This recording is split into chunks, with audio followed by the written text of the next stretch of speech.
겠습니다. 아멘. 오늘 창세기 49장 22절로 26절 말씀을 통해서 신앙의 명문가문, 축복의 명문가문이라는 제목으로 하나님 말씀 증거하겠습니다. 오늘 이 창세기 49장의 전체 내용은 야곱이 그 아들 12명에게 축복의 안수를 하는 그와 같은 장면이 쭉 소개되고 있습니다. 그 중에서 우리가 읽었던 22절부터 26절까지는 야곱이 자기가 가장 사랑하는 아들 요셉을 향하여 축복하며 안수하는 내용이 소개됩니다. 요셉을 향하여 이렇게 축복합니다. 요셉은 무성한 가지고 샘 곁에 무성한 가지라 그 가지가 담을 넘었다. 요셉은 무성한 가지에 열매가 주렁주렁 있으면서 이것이 담을 넘는, 지경을 넘는 그런 복이 있다. 너 평생에 활 쏘는 자가 너를 학대하며 적개심을 갖고 너를 쏘았다. 수많은 사람들이, 형제들이, 또 보디발의 아내가, 많은 사람들이 너에게 도전했지만 그럼에도 불구하고 전능하신 하나님이 함께 하셨기 때문에 너가 도리어 더 굳세어졌고 힘이 있었다. 하나님이 너에게 복을 주시는데 하늘의 복과 깊은 샘의 복과 젖먹이는 복과 태의 복을 하나님이 주실 것이고, 하나님이 너에게 복을 주시는데 영원한 산 같은 그런 복이 끊임없이 너에게 임하게 될 것이다. 할렐루야. 이런 복을 빌어주는 장면이 오늘 소개되고 있습니다. 우리도 이 복이 우리에게 임하기를 원하고, 특별히 우리의 자녀들에게 이와 같은 복이 임하도록 우리가 복을 빌어줄 수 있는 은혜의 백성 되는 은혜가 있기를 바랍니다. 여러분, 복 빌어주는 것은요, 아무나 빌어주지 못하죠. 내가 복이 있어야 복을 빌어줄 수 있고요, 내가 또한 복을 빌어줄 수 있을 만큼의 믿음도 있어야 빌어줄 수 있습니다. 그러니까 내가 믿음도 있어야 되고 복도 있어야 돼요. 우리 모든 성도들이, 세종왕의 모든 권속들이 믿음도 있고 물질의 복도 있고, 그래서 우리 자녀들에게 요셉의 복을 빌어줄 수 있는 야곱 같은 사람 되는 은혜가 있기를 바랍니다. 참 놀라운 사실은 이것입니다. 우리가 이 땅을 살아가면서 보게 되면 부인할 수 없는 사실은 어떤 집은 가면 갈수록 잘 되고요, 어떤 집은 가면 갈수록 안 되는 집이 있습니다. 이건 우리가 부인할 수 없는 사실이에요. 그러니까 어떤 집은 점점 더 잘 되고 어떤 집은 점점 더 무너지고 안 되고 괴로움이 생기고, 이런 집이 있어요. 그 할아버지 때 참 가난하고 소작농으로 힘들게 살았지만 아버지 때 조금 피더니 그때 와서는 확 피는, 또 그 자녀는 훨씬 더 멋져지는 인생의 그런 집안이 있는가 하면, 할아버지는 참 분홍이었는데 그 아들 때 와서 재산 다 팔아먹고 그리고 나서는 점점 망하고 지금은 가면 갈수록 자녀들은 엉망진창되는 그런 집안도 있다는 것입니다. 이것이 우리의 경험으로만 보여지는 것이 아니라 사실은 성경도 이와 같은 사실을 우리에게 증거해주고 있습니다. 성경이 이와 같이 말합니다. 사무엘하 3장 1절에 보면 사울의 집과 다윗의 집 사이에 전쟁이 오래매 다윗은 점점 강하여 가고 사울의 집은 점점 약하여 가더라. 그러니까 사울의 집이 있고 다윗의 집이 있었어요. 그런데 이 집이 전쟁이 오래됐을 때 사울의 집은 점점 약하여졌는데 다윗의 집은 점점 강하여졌다. 이것이 성경이 지금 기록하고 있는 것입니다. 그러니까 우리 인생 사는 게 다 전쟁터와 같죠. 출근 전쟁, 입시 전쟁, 취업 전쟁, 다 전쟁터와 같습니다. 이 인생 사는 게 전쟁터인데, 이런 전쟁터와 같은 인생을 살아가면서 사울과 같은 집은 점점 약하여지고 다윗과 같은 집은 점점 흥하여지더라 하는 것입니다. 중요한 것은 망하여져 가는 가정도 흥하여져 가는 가정도 이유 없이 그런 일들이 생기는 게 아니더라 하는 것입니다. 하나님은 뿌린 대로 거둔다라고 말씀합니다. 그러기에 복된 씨앗, 축복의 씨앗을 뿌리면 그것이 마침내 걷어지게 되고, 저주와 고통의 씨앗을 뿌리면 마침내 그것이 걷어지게 됩니다. 그렇기 때문에 어떤 집이 잘 될 때 그 잘 되는 집에 축복의 비밀 커튼을 한번 딱 열어보면 그 안에 그 사람이든지 그 선조든지 누구든지 뿌려놓은 축복의 씨앗이 있다는 것을 발견합니다. 남다른 무엇인가가 있습니다. 마찬가지로 그냥 어떤 아무것도 아닌 집을 열어보면 그 집안은 아무리 열어봐도 뭐가 열리는 게 없어요. 그냥 똑같아요. 심지어는 무너진 집을 한번 이렇게 열어보면 거기에는 반드시 무너질 만한 요소들이 뿌려졌다는 것을 발견할 수 있습니다. 우리가 몇 해 전에 아마 신문지상에 여러분들이 다 봤을 텐데, 케네디 가문의 몰락이라고 하는 신문지상의 칼럼을 아마 여러분들이 보신 분들이 있을 거예요. 케네디 가문의 몰락. 케네디 가문은요, 세계적인 명문 가문입니다. 거기는 아주 정치적으로 최고의 명문 가문이죠. 그런데 이제는 누구도 그 케네디 가문을 명문 가문이라고 말하는 사람은 한 사람도 없습니다. 완전히 몰락한 가문, 저주받은 가문, 이렇게 말합니다. 왜 그러냐면은 이 케네디 가문에 대한 내용들을 한번 쭉 조사해서 제가 지금 여러분들한테 말씀을 드릴 텐데, 이 내용을 듣다 보면 그렇구나, 하나님의 법칙은 예외가 없구나 하는 것을 아마 여러분들 깨닫게 될 것입니다. 케네디 가문에 잘못된 씨앗이 뿌려진 것은 케네디의 증조 할아버지서부터 잘못된 씨앗이 그에게 뿌려졌던 것입니다. 케네디 가문의 아버지, 케네디의 존 F 케네디 대통령의 아버지가 조지프 패트릭 케네디입니다. 이 사람은 아일랜드 이민 3세가 되고요. 그러니까 케네디는, 존 F 케네디 대통령은 아일랜드 이민 4세가 됩니다. 이 조지프 패트릭 케네디, 그러니까 케네디, 존 F 케네디의 아버지, 우리가 잘 아는 케네디 대통령의 아버지가 되는 이 사람의 할아버지가 무슨 일을 했냐면은 술 파는 통을 만들었어요. 그걸 갖고서 술집들은 다 됐습니다.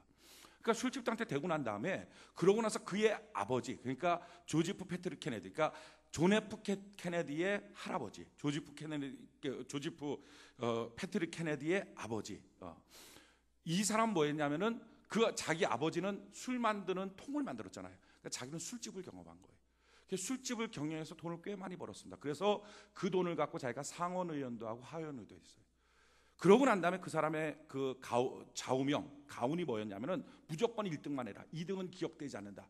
무조건 1등만 해라. 이렇게 자녀들을 가르쳤어요. 그리고 그것이 케네디 가문의 가훈이 됐습니다. 무조건 1등만 해라. 2등은 기억되지 않는다. 이게 케네디 가문의 가훈이에요. 그렇게 해서 자녀들을 키우니까 그 영향을 그대로 받았던 케네디 대통령의 아버지 조지프 패트릭 케네디, 이 사람 뭐랬냐면은 그래 1등 하자 하고 결심을 한 것까지 좋은데, 길이 아버지가 맨날 술 파는 것만 봤더니 그 길로 간 거예요. 그래서 미국 최고의 술 장사를 한 거예요. 1등 술 장사.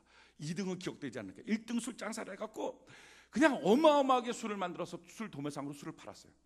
심지어는 미국이 그 술 금주령을 내렸을 때, 그 금주령을 내렸을 때에도 그 술을 만들어 갖고 파는 거예요. 굉장한 돈을 벌었어요. 그리고 미국에 있는 영국에 있는 주류 회사하고 그 연결이 되고 거기서 술을 받아 갖고 또 팔기도 하고, 심지어는 주가 조작도 하고, 할 수 있는 모든 걸 통해서 돈을 벌었어요. 그 돈을 갖고 자기 자식들을 1등 되도록 다 키운 거예요. 돈이 참 좋긴 좋아요. 그 돈 갖고 자식들 키워 갖고요. 자식들 중에 한 명은 대통령, 한 명은 법무부 장관, 2명은 상원의원, 2명은 하원의원이 됐어요. 굉장히 돈 갖고 잘했죠. 근데 문제는 그렇게 성공한 것처럼 보였던 최고의 명문 가문인 케네디가 사실은 그 할아버지부터 뿌려놓은 잘못된 씨앗이 마침내 걷어지기 시작합니다. 성경은 참 놀라운 게, 성경이 이렇게 말해요. 너가 악한 것을 뿌려놓으면 너 자손 3, 4대까지 크게 내려간다. 성경 기록하고 있어요. 그러니까 내가 무엇인가를 뿌려놓으면 3대서부터 그게 나타나는 거예요. 4대서부터 나타나는 거예요. 근데 케네디 가문이 그게 그대로 나타납니다.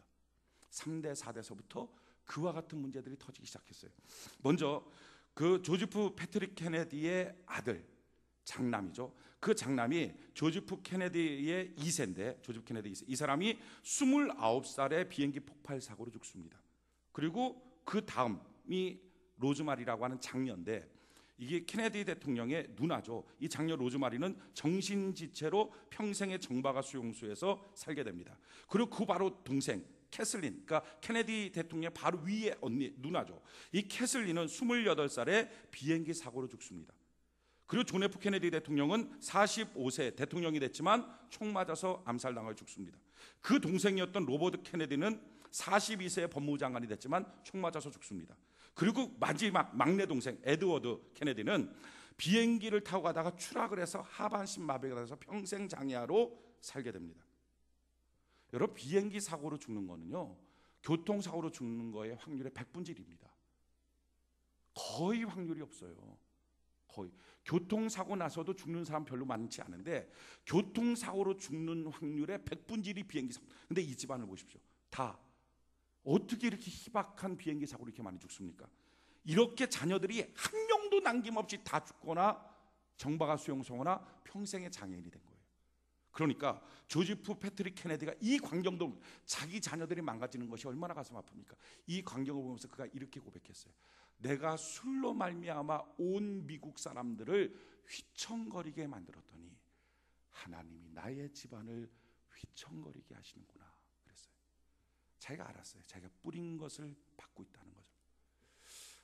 거기서 끝난 게 아니에요. 그 다음에 존 F 케네디 대통령이 됐잖아요. 그는 권력으로다가 미국 전체를 휘청거리게 만들어요.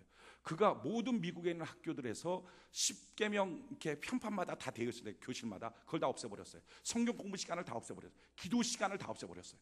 무슨 학교가 공교육을 해야지 무슨 종교교육 시키냐, 이런 거 다 없애야 된다. 미국은 민주자유국가다 하고 다 없애버렸어요. 젊은 사람들이 막 박수 쳤습니다.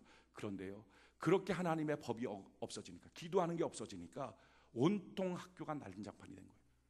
그때부터 강간, 폭력, 총기 사고, 히피족들, 지금도 얼마나 많은 중고등학교에서도 총을 쏘고 그렇게 죽입니까?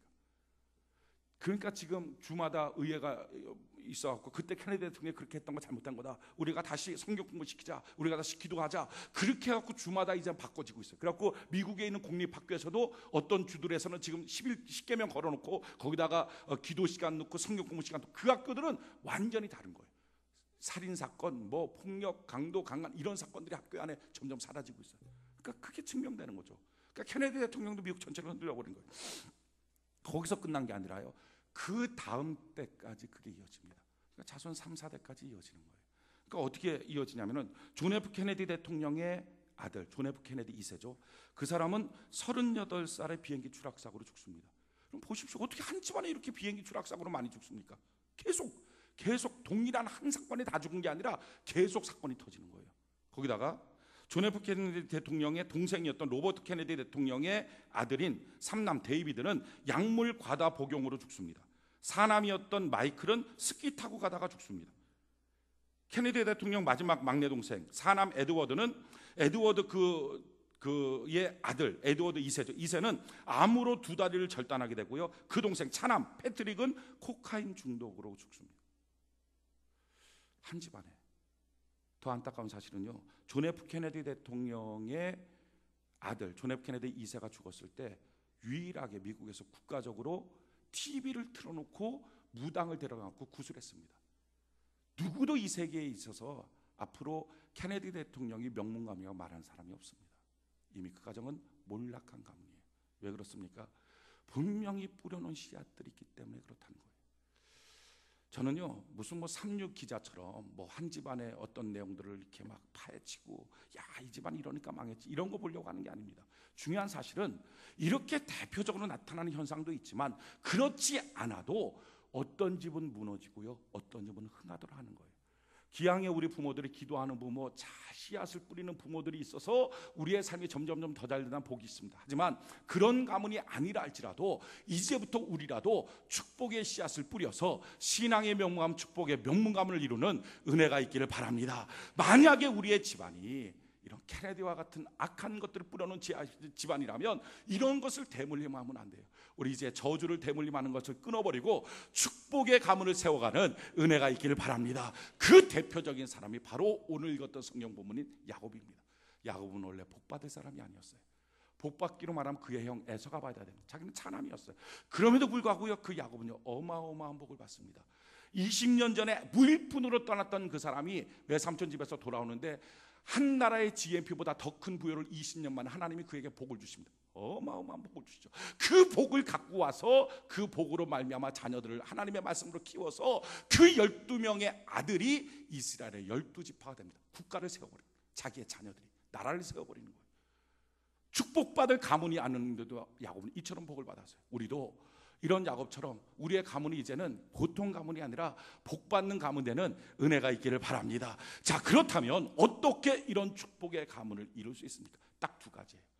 우리가 2가지만 명심하면 누구든지 어느 집안이든지 그 집안에 지금 혈통이 어떻든 상관없이 이 2가지로 완전한 축복의 가문을 이룰 수 있습니다. 제일 첫 번째는요, 꿈과 비전과 열망을 갖는 거예요. 할렐루야. 한번 따라합시다. 꿈과 비전을 갖자.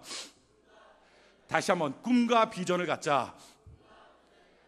여러분, 야곱 보십시오. 야곱은요, 꿈의 사람이에요. 비전의 사람이에요. 그는 심지어 어머니 뱃속에 있을 때도 자기가 장자가 돼요. 장자라는 것은 그냥 장남대로 끝나는 게 아니라 그것이 이스라엘 백성에게 축복을 받을 수 있는, 안수 받을 수 있는 권리예요.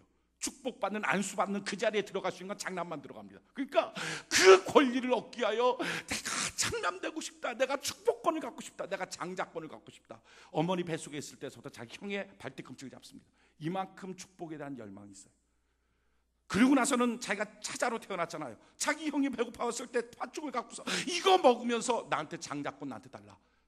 형은요, 에이, 너 가져.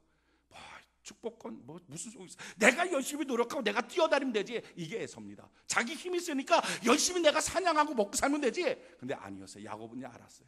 그거 갖고 인생 못 바꾼다는 걸 알았어요. 정말 필요한 것은 하나님의 복이 임해야 된다. 하나님의 장자의 축복을 내가 받으리라 하는 걸 알았어요. 그러니까 형은 장자의 축복을 밥죽 한 그릇에 팔아먹습니다. 근데 동생은 그걸 받는 거예요.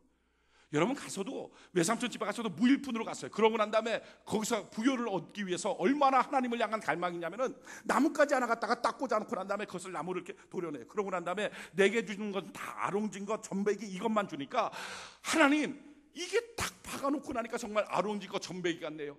여기서 양떼들이 다 물을 먹고 또 새끼를 뵐 때 이걸 보고 다 전배기, 아롱진 것만 태어나도록 하나님 도와주세요.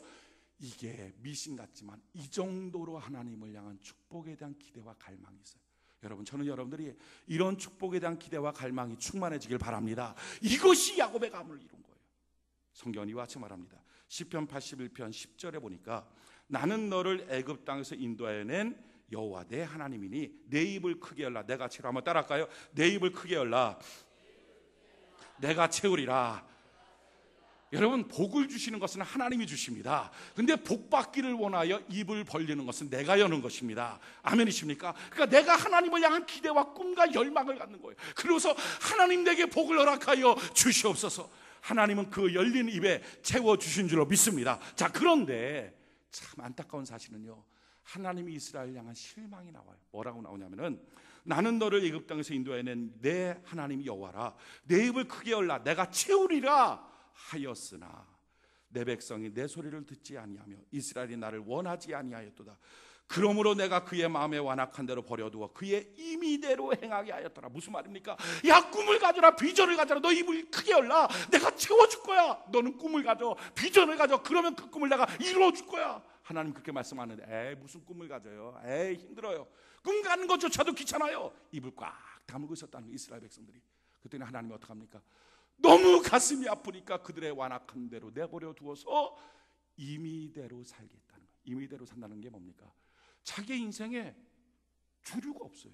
어디로 가야 되는 방향이 없어요. 그러니까 아침에 눈 뜨면 눈 뜬 대로 그냥 사는 거예요. 저녁에 눈 감으면 그냥 눈 감고, 아침에 눈 뜨면 또 밥 먹고 눈 뜬 대로 사는 거예요. 왜 사는지, 목적이 뭔지, 어디로 가야 될지 의미가 없는 인생을 살게 만들어 버렸다 하는 것입니다. 왜? 입을 크게 열지 않으니까. 여러분, 믿음의 조상 아브라함이 왜 믿음의 조상이 됩니까? 성경에 이렇게 말해요. 로마서 4장 17절로 22절에 기록된 바 내가 너를 많은 민족의 조상으로 세웠다 하신 것 같으니 그가 믿은 바 하나님은 죽은 자를 살리심이 없는 것을 있는 것 같이 부르시는 이시니라. 할렐루야. 여러분, 아브라함은요 하나님을 향한 꿈이 있었어요. 어떤 꿈? 하나님은 죽은 자를 살리신다. 없는 것을 있는 것 같이 불러주신다.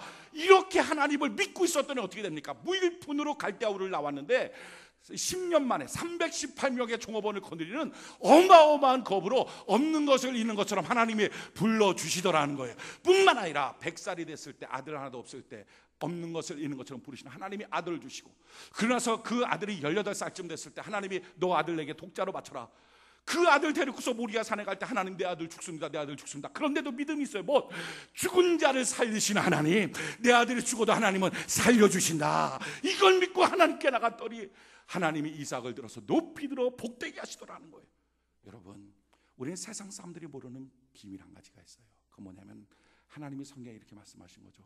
내 믿음대로 되리라. 한번 따라합시다. 내 믿음대로 된다. 다시 한번, 내 믿음대로 된다.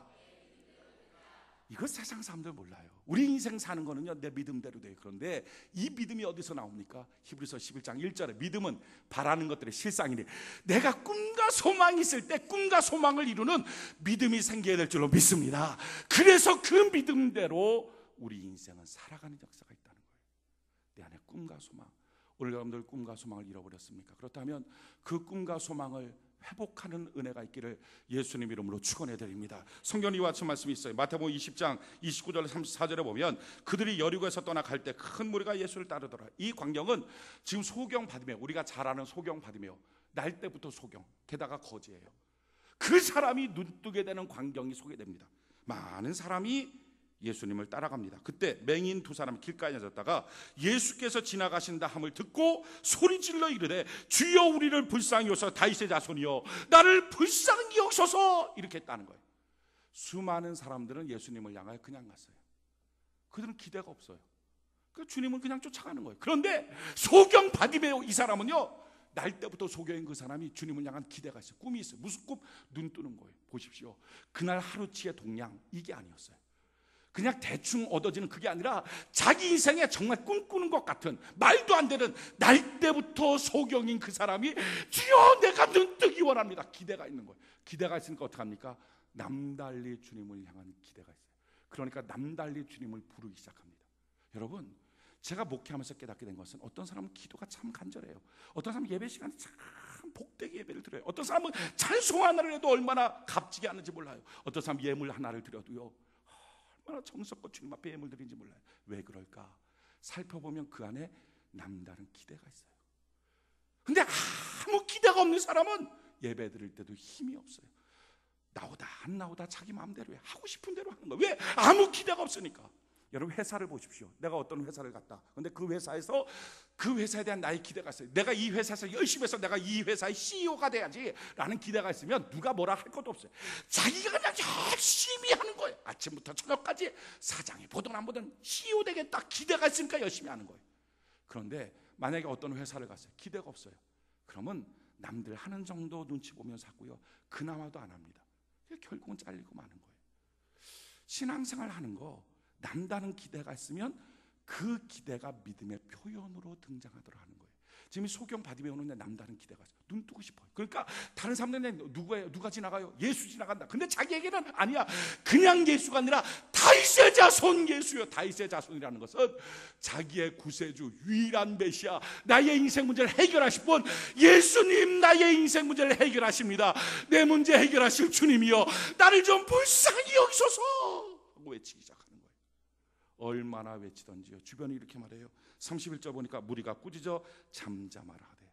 그러니까 무리는요, 옆에 있는 사람들은요, 내가 남다른 기대를 갖고 주님 앞에 막 달려가면 박수 쳐주는 게 아니라 야 조용해 지나쳐. 왜? 그들은 그 사람만큼 꿈이 없어요. 꿈이 없으니까 그의 행동이 이해가 안 돼요. 꿈이 없으니까 그런 모습이 이해가 안 돼요. 그 꿈이 없으니까 지나치게 주님을 믿는 것 같은 모습이 이해가 안 되는 거예요. 저는요, 복된 일, 선한 일, 아름다운 일에 지나치게 하는 것은 참 값지다고 생각합니다. 저의 자녀가, 저희 딸이 만약에 전교 10등이라고 합시다. 그럼 전교 10등인 딸이 있어요. 전교 1등 있죠. 그러면 부모로서 제 입장은 어떻습니까? 너 평생에 전교 10등만 하라. 전교 10등만 하라. 그러겠어요? 아니에요. 너가 공부 더해서 전교 1등 하는 애를 좀 지나치면 좋지 않냐? 지나친다는 게 뭡니까? 내가 여기 있고 저 사람 한 100m 정도 앞에 가요. 근데 그렇게 같이 걸어가는 거죠. 같이 걸어가는데 내가 더 속도를 냈어요. 그래갖고 그 사람 옆을 쭉 가서 딱 그 사람을 지나치는 거예요. 이게 지나치는 거예요. 야, 저 사람 지나치게 하네. 이게 지나치는 거예요. 여러분, 나쁜 일, 악한 일 이런 거면 지나치면 안 되지만 복되고 선한 것, 이건 당연히 지나쳐야 되지 않습니까? 나보다 더 괜찮은 사람인데 그 사람한테 내가 막 달려가면서 그 사람보다 더 지나치는 것 얼마나 아름답습니까? 지금 소경 바디메오 이 사람은요, 다른 사람이 꿈꾸지 못한 지나친 꿈이 있는 거예요. 주여 내가 눈 뜨기 원합니다. 그랬더니 막 부르짖으니까 주변 사람들이 부담스럽다. 야, 너 조용해. 왜? 그 꿈이 없으니까. 이해가 안 되는 거예요. 꿈이 없는 아이랑 꿈이 있는 아이랑 공부하는 걸 보십시오. 꿈이 없는 아이는요, 꿈이 있는 아이가 왜 안 놀고 공부하는지 이해가 안 돼요. 그런데 꿈이 있는 아이는 꿈이 없는 아이가 왜 노는지 이해가 안 되는 거예요. 서로 이해가 안 되는 거예요. 꿈의 차이. 그러니까 그렇게 주님을 향하여 부르짖기 시작해요.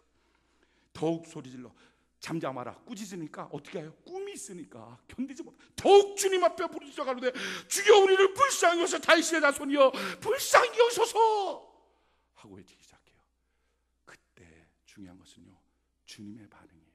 저는요, 이 구절을 읽다가 주님 앞에 울었어요. 그냥 눈물이 주르륵 나는 거예요. 이렇게 지금 소경 바디메오 누가 봐줍니까? 지금 주님 앞에 눈뜨게 해달라고, 날 때부터 소경 있나 거지 있나, 나는 주님의 복이 필요하다고 눈뜨게 해달라고 부르짖는 거 누구 주변 사람 이해나 해줍니까?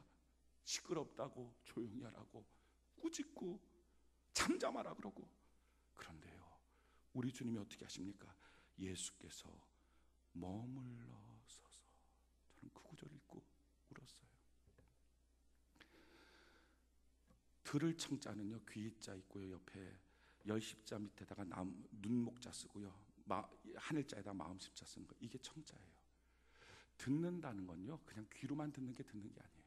내게 10개의 눈이 있다면 10개의 눈을 다 합쳐서 내 마음 한 개까지 쏟아서 듣는 것, 이게 듣는 거예요. 이게 경청이에요. 그러니까 예배 시간 하나님의 말씀 들을 때도 시선이 쫙 강단으로 와서 10개의 눈이 있다면 나의 모든 관심을 집중해서, 그래서 내 마음까지 쏟아서 듣기 시작하는, 이럴 때 주님 말씀이 들립니다. 그런데요, 이걸 경청이라 그러는데요, 이렇게 하려면 어떻게 해야 됩니까? 서야 되겠죠. 어떻게 걸어가면서 그러겠어요? 대부분의 남편들이 아내한테 상처 주는 이유는요, 아내가 뭐라고 말하면 남자는 걸어가면서 듣습니다. 그럼 꼭 2번, 3번 물어봐요. 뭐라고? 잘못 들었는데 뭐라고 잘못 들었는데, 그럼 상처받는 거예요. 좀 머물러 서서 뭐라고 하는지 쳐다보고 자기 관심을 집중시켜서 아내가 하는 말을 이렇게 들어주면 얼마나 좋습니까? 그럼 대화가 돼요. 근데 그걸 안 하는 거예요. 그 간단한 거. 그런데요, 소경바디메오, 이 사람 누구도 봐주지 않는 이 사람이 다윗의 자손 예수여 날 불쌍히 여소서, 그 단순한 부르짖음 앞에 예수님이 누구예요? 창조주. 창조주가 머물러 서서 그를 보는 거예요. 소경 바디메오 앞에 머물러 서서 들으신 주님, 오늘 우리가 주님 앞에 나를 불쌍히 여달라고 기도할 때 머물러 서서 우리의 기도를 들어주시게 될 줄로 믿습니다. 이걸 생각하니까요, 저는요 눈물이 주르르 나는 거예요. 내 주님, 내 주님, 나 같은 자의 기도를 들어주시는 내 주님. 더 놀라운 것은 그렇게 머물러 서서 들으시는 주님이 뭐라고 말합니까? 이렇게 말해요. 그들을 불러 이르시되 너희에게 내가 무엇 해주기를 원하느냐. 여러분, 우리 주님은요, 우리가 부르짖으면 우리에게 무엇인가를 해주기를 원하시는 주님인 줄 믿습니다. 그때 소경 바디메오가 이러는 거야. 주여, 내가 보기를 원합니다. 그랬더니 주님이 뭐라고 말해요? 내 믿음대로 될지어다. 한번 따라합시다. 내 믿음대로 된다. 다시 한번요. 내 믿음대로 된다. 할렐루야. 주님 앞에 부르짖을 수 있는 이유, 남다른 꿈이 있으니까. 주님이 머물러 서서 들어주는 이유, 남다른 꿈이 있으니까. 내가 너한테 뭐 해줄까? 주여, 내가 보기 원합니다. 자기 안에 있는 꿈을 주님 앞에 물 쏟듯이 쏟아놓을 수 있는 것. 그랬더니 주님이 뭐라 그래요? 내 믿음대로. 그 믿음이 어디서 나온 거예요? 그게 꿈과 기대에서 나온 거예요. 그 꿈대로, 그 기대대로 하나님이 허락하여 주신다는 거예요. 여러분, 축복의 명문감은, 신앙의 명문감은 가문을 바꾸는 거, 이루는 건요 아주 간단해요. 하나님 앞에 꿈과 기대를 가지시기 바랍니다. 그 꿈과 기대를 갖고 있을 때 그때부터 열정이 새로워져요. 기도가 새로워져요. 삶이 새로워져요.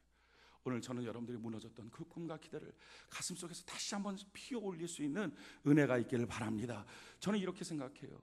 사람이라면 최소한 200년의 꿈을 꾸자. 200년의 꿈. 말이 좀 이상한가요? 아니에요. 내가 앞으로 사는 것이 한 40년, 50년이라고 합시다. 40년, 50년에 대한 꿈을 꾸지만 그것만 꾸면 됩니까? 내 자녀가 살아가는 생에, 그 다음 자녀가 살아가는 생에까지는 꿈꿔야 주의 교양과 훈계로 가르칠 수 있죠. 양육이 되죠. 안 그러면 그냥 그날 하루하루 그 급해서 살면 임의대로 살아가지 않겠습니까? 여러분, 남다른 복을 받는 사람은요, 남다른 꿈이 있어요. 기대가 있는 거예요. 다른 거예요. 저는 여러분들이 이와 같은 꿈을 꾸고 살아가는 은혜가 있기를 바랍니다. 오늘 하나님 앞에 그 꿈을 한번 꿔보십시오.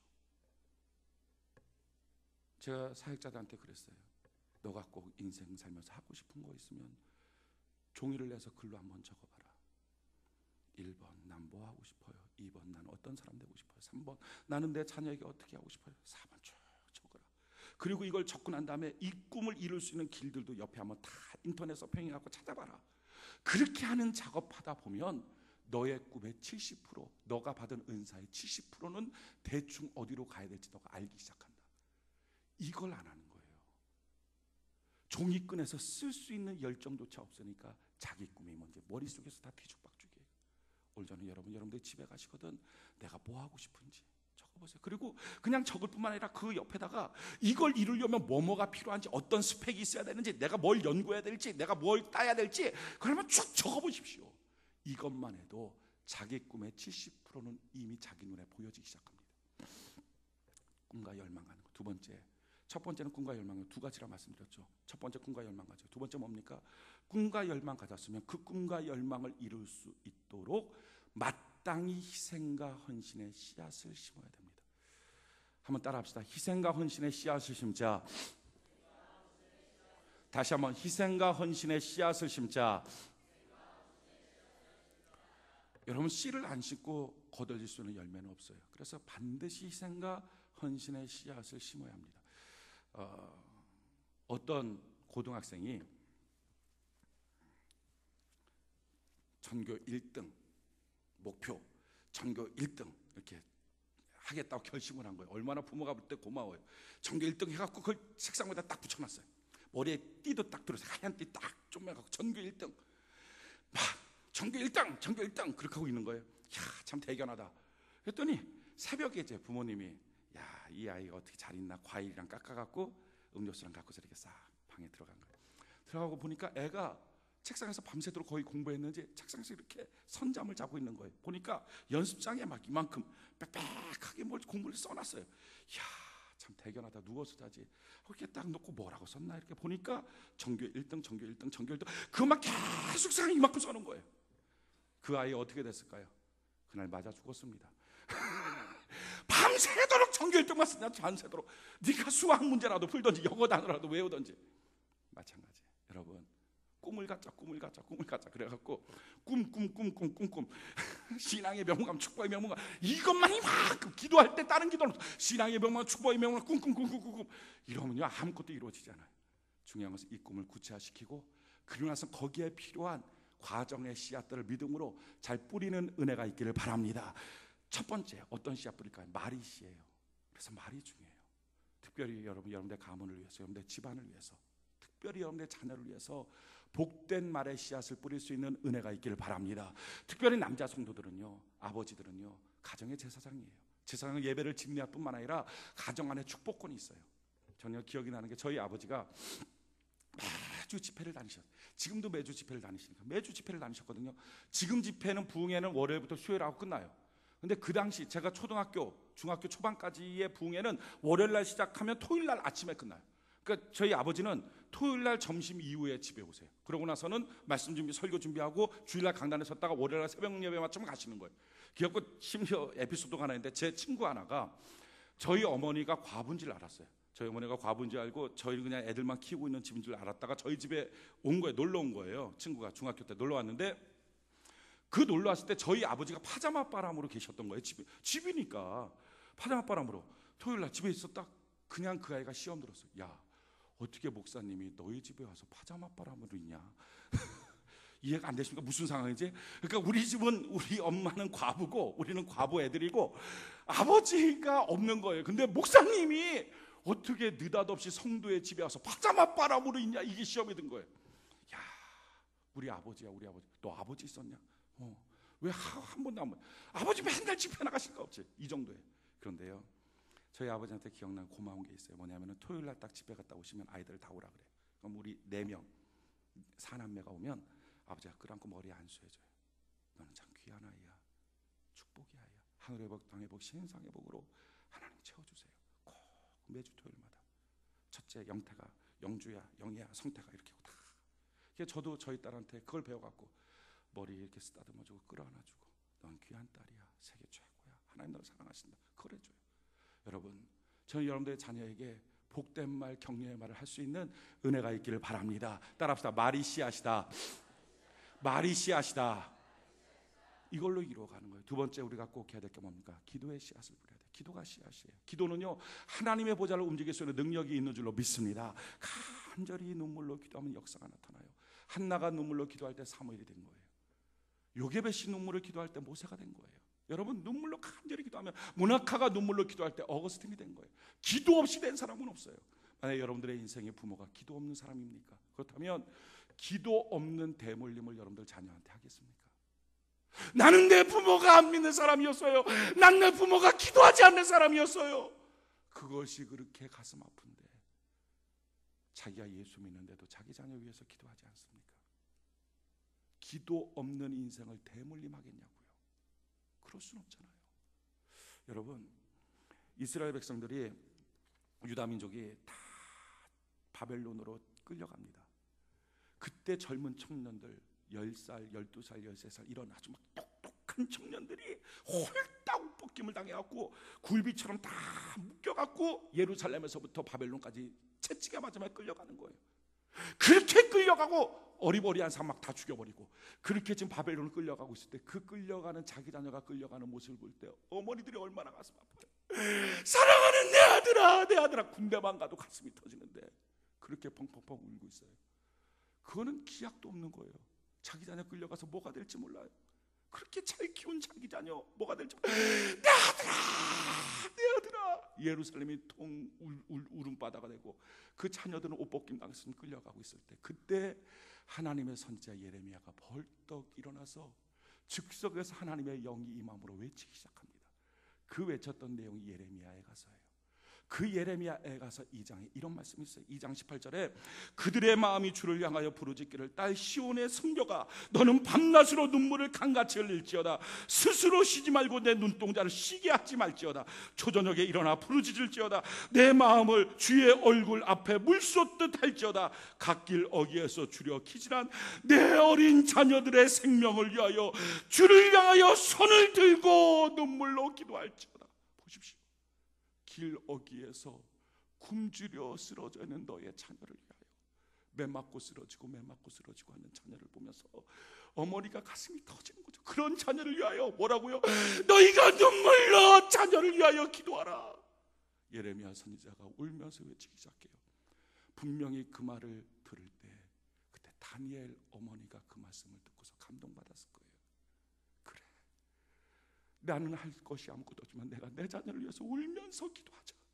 사드락 메삭 아벳느고의 어머니가 그래 내가 눈물로 기도하자. 에스더의 어머니가 내가 눈물로 기도하자 이랬을 거예요.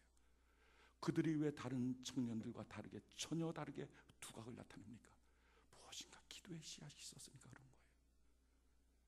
그 상황 가운데 한탄만 하고 있었던 게 아니라 눈물 흘리며 기도하기 시작할 때, 기도의 씨앗 뿌릴 때 이런 역사가 나타나는 거예요.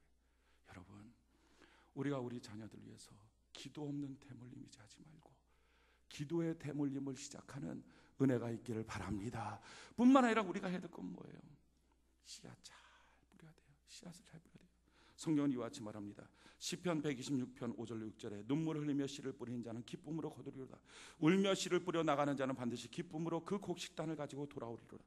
시편 128편 1절 6절에 이런 말씀이 있습니다. 여호와를 경외하며 그의 길을 걷는 자마다 복이 있도다. 우리 신앙생활은 길을 걷는 거예요. 여러분들이 세종한교회 등록해서 교회 성도가 되면요, 그 다음부터 뭐라는 거예요?